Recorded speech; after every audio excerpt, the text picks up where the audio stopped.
Hello, this is Ear Trash, and this is going to be part 6 of my tutorial on making a dubstep track on Ableton Live.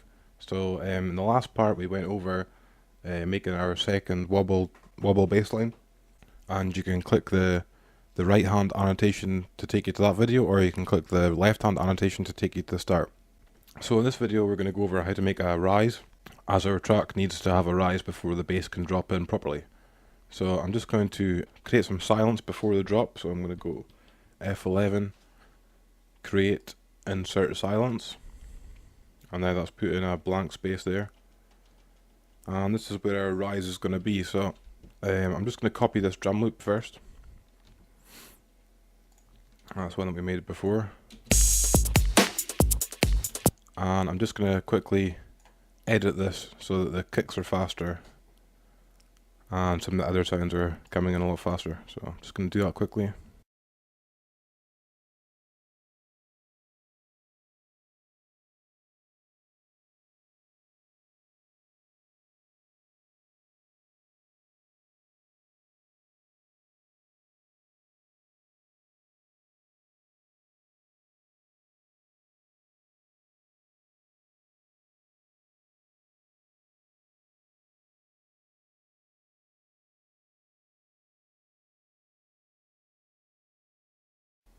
Let's see what that sounds like now.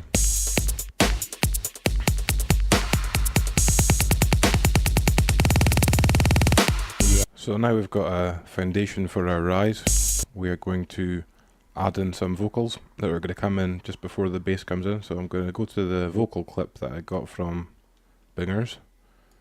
So I'm just going to take a clip from this.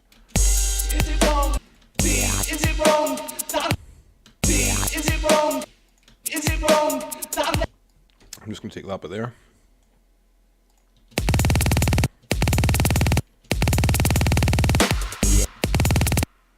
And I'm going to put it in there.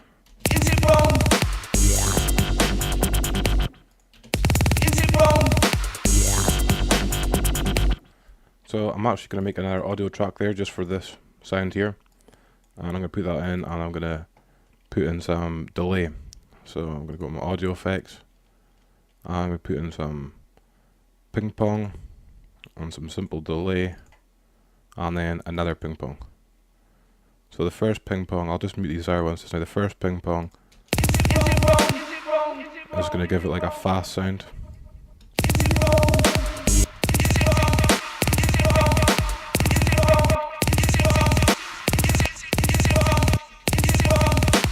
The second one's going to give it like an offbeat kind of sound, so I'm going to put it onto 3 and maybe 1, put the feedback up a bit, and the dry weight, take that down a bit.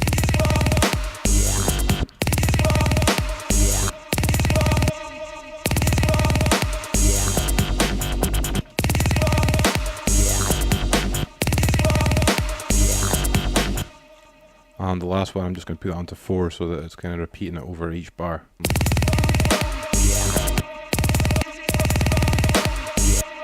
So now I want to group these tracks, so I'm going to press shift and select each one of them. And then right click and go group. So now they're in like an effects rack, kind of similar to our drum racks.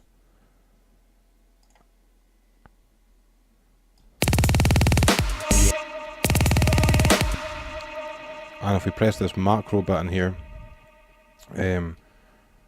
we'll be able to control all of these with just one automation line. So I'm going to right click this and go map to macro 1, and this map to macro 1, and this one same. So now we can control the dry weight of all of these just with one knob. So I'm going to go show automation, and I'm going to put it so it's kicking off just as the vocals are sort of dying out. And obviously that's a bit much, so I'm going to take that down a good bit to about 55.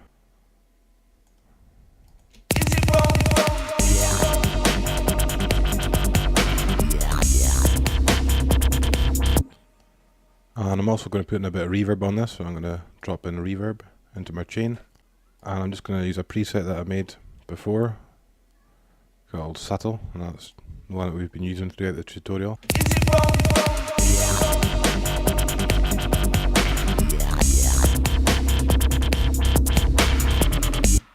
So I quite like the way that the vocals are continuing over the bass line. So I'm also gonna put in a freeze so that the delay has more sort of sustain on it and just doesn't die out as quickly.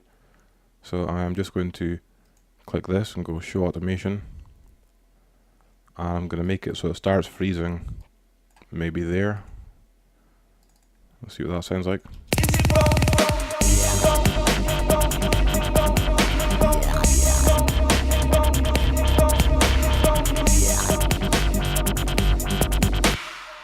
So I don't really like that at all, so I'm just going to delete the automation.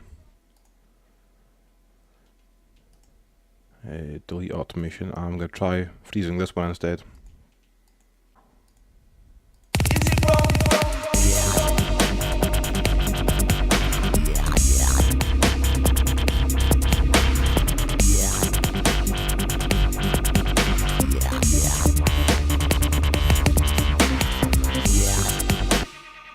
So I'm quite liking that, but as you can hear just now, there's a sort of very long aftertone. So I'm going to use my dry wet here.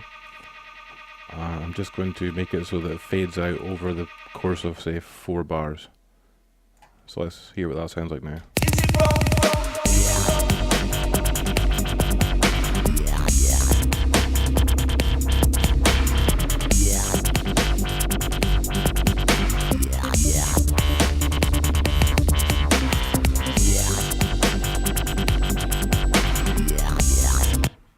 And that's sounding pretty good. So now all we've got to do is add another sort of sound to this rise, or maybe a couple other sounds.